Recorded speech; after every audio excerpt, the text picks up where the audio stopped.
일본이 수출 규제에 들어간 지 석 달이 됐습니다. 당시 90일쯤 심사할 수 있다고 했는데 지금까지 허가가 난 것은 5건뿐입니다. 석 달 사이에 두 나라의 교역도 줄었는데 불매운동의 영향인지 우리보다는 일본의 수출이 더 많이 줄어든 것으로 나타났습니다. 이희정 기자입니다. 일본은 지난 7월 초 우리나라로 수출하는 세계 핵심 소재를 규제하기 시작했습니다. 건건이 일본 정부의 허가를 받도록 한 겁니다. 심사 기간으로 제시된 건 90일이었습니다. 이후 석 달간 수출 허가가 난 건 5건뿐입니다. 허가 기간은 물론 품목도 들쭉날쭉합니다. 반도체 공정에 쓰이는 기체 불화수소, 에칭가스 수출은 1건 허가했습니다. 하지만 같은 용도로 쓰는 액체 불화수소는 수십 건을 신청했지만 단 1건도 내주지 않았습니다. 정부는 이런 불확실성에 실제 기업들이 피해를 보는 사례도 나타나고 있다고 밝혔습니다. 석 달 사이 한일 간 교역 규모는 감소했는데 우리보단 일본의 수출이 더 많이 줄었습니다. 일본의 대한국 수출 감소폭 마이너스 9.4%가 더 크게 나타나고 있는 점을 감안해 볼 때 우리보다 일본이 더 큰 영향을 받고 있는 것으로 판단됩니다. 우리 정부는 지난달 일본을 상대로 WTO 제소 절차에 들어가 첫 단계인 양자 협의를 앞두고 있습니다. JTBC 이희정입니다. 일본 정부가 반도체 핵심 소재 수출을 규제한 지 곧 100일이 됩니다. 이 기간 동안 일본 정부는 단 7건만 수출 허가를 내줬습니다. 하지만 국내 반도체 업계가 핵심 소재 국산화에 나서고 또 다른 수출 통로를 찾으면서 다행히 이렇다 할 생산 차질은 아직 빚어지지 않고 있습니다. 그렇다면 이런 일본의 반발에 시작된 일본 제품 불매운동의 파장은 어떨까요? 일본 안 갔더니 한국인 관광객 수가 크게 줄면서 일본은 우리의 9배에 달하는 경제 피해를 입었습니다. 또 안 샀더니 지난달 일본 승용차 판매가 지난해보다 60%나 줄었습니다. 여전히 계속되고 있는 일본의 수출 규제와 불매운동, 그 후폭풍을 성화선 기자가 정리해봤습니다. 추석 연휴라는 대목이 끼었던 지난 9월, 일본으로 가는 항공기의 승객은 1년 전보다 28% 줄었습니다. 9월부터 본격적으로 노선 조정을 많이 했기 때문에 성수기였는데도 승객이 좀 많이 줄었고요. 10월에도 예약률을 보면 크게 다르지 않은 상황입니다.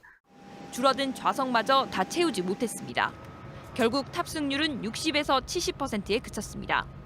앞서 7, 8월 여름 휴가철에 일본을 찾은 한국인도 지난해보다 30% 가까이 줄었습니다. 이 때문에 일본은 약 3,500억 원에 달하는 생산 차질 효과를 빚은 것으로 나타났습니다. 한국이 입은 피해의 약 9배 규모입니다. 특히 불매운동이 이어지면서 메이드 인 재팬의 상징과 같았던 맥주와 자동차 시장을 크게 흔들었습니다. 지난달 일본에서의 맥주 수입액은 6,000달러, 단돈 700만 원에 그쳤습니다. 지난해 0.1% 수준으로 추락한 겁니다. 재고는 많은데 소비자들이 찾지 않으니 새로운 주문이 갈수록 줄고 있습니다. 일본 맥주는 국가 순위에서 1위를 달렸지만 불매운동 이후 밀리면서 28위까지 주저앉았습니다. 자동차 시장도 마찬가지입니다. 9월에 새로 등록한 일본 승용차는 지난해보다 60% 급락했습니다. 다만 일부에선 3개월 전과 다른 모습도 포착됩니다. 유니클로에선 일부 신제품이 재고가 부족할 만큼 인기를 끌고 있습니다. JTBC 성화선입니다. 일본이 우리 반도체 핵심 소재 수출을 규제한 지 넉 달째입니다. 그런데 오늘 나온 삼성전자 실적을 보면 수출 규제 전보다 오히려 좋아졌습니다. 어떻게 된 일인지 안심해도 되는 상황인지 박영우 기자가 짚어드립니다. 삼성전자가 오늘 발표한 3분기 잠정 실적입니다. 9개월 만에 처음으로 영업이익 7조 원을 넘었습니다. 일본의 수출 규제에도 불구하고 실적이 좋아진 건 스마트폰 등 비반도체 부문에 힘입은 바가 큽니다. 하지만 반도체 부문도 2분기와 엇비슷한 성적을 거둔 걸로 분석됩니다. 뚝뚝 떨어지던 메모리 가격이 올 7월부터 안정세로 돌아섰기 때문입니다. 글로벌 수요가 늘어나고 공급 제한에 대한 우려가 겹치면서입니다. 지난 7월 이후 일본 정부가 내준 수출 허가는 7건밖에 안 되지만 반도체 생산에 큰 차질은 없었습니다. 기업들은 대만 등을 통해서 소재를 수입하고 국산화도 서두르고 있습니다. 하지만 안심할 수는 없는 상황입니다. 반도체 가격이 확실히 회복세로 접어들었다고 보기는 아직 어렵습니다. 미국과 중국의 무역 분쟁도 불확실성을 더하고 있습니다. 무엇보다 일본 수출 규제가 앞으로 계속된다면 생산에 차질이 생길 가능성이 높습니다. JTBC 박영호입니다. 일본 수출 규제가 시작된 지 오늘로 꼭 100일째입니다. 이 시각 스위스 제네바에선 한국과 일본 두 나라 통상 담당자들이 만나서 공방을 벌이고 있습니다.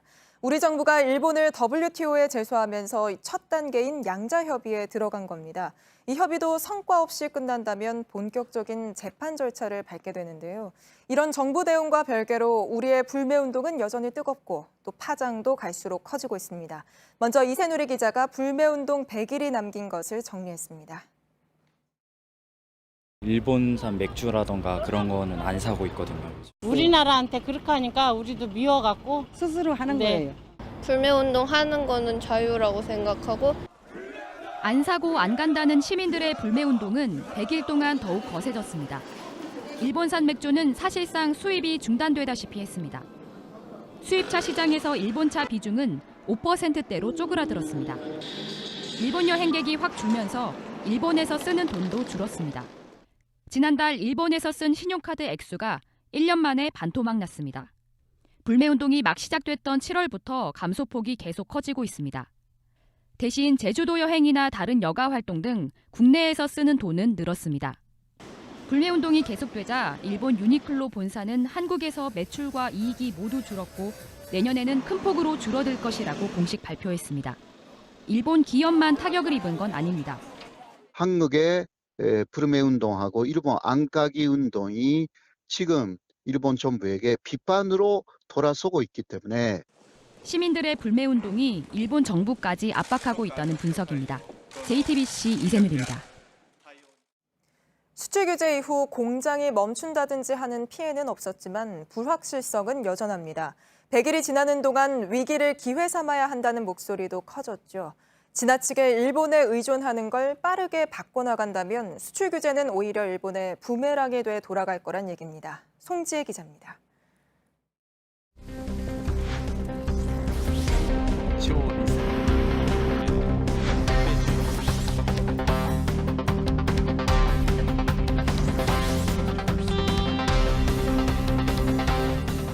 수출 규제가 현실화하자 우리 반도체 기업들은 긴박하게 움직였습니다. 대체품이 속속 확보되면서 공장이 멈추는 최악의 상황이 올 수 있다는 우려는 잦아들었습니다.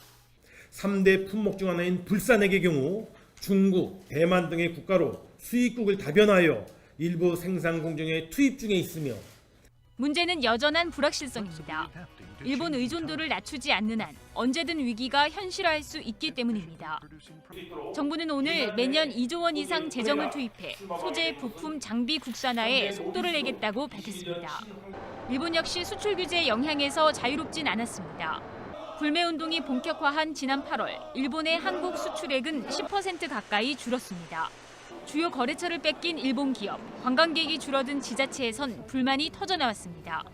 이런 분위기가 WTO 양자 협의에 영향을 줄지, 또 22일 새 일왕 즉위식 등을 계기로 양국이 외교적 타협의 실마리를 찾을지 주목됩니다. JTBC 송지혜입니다.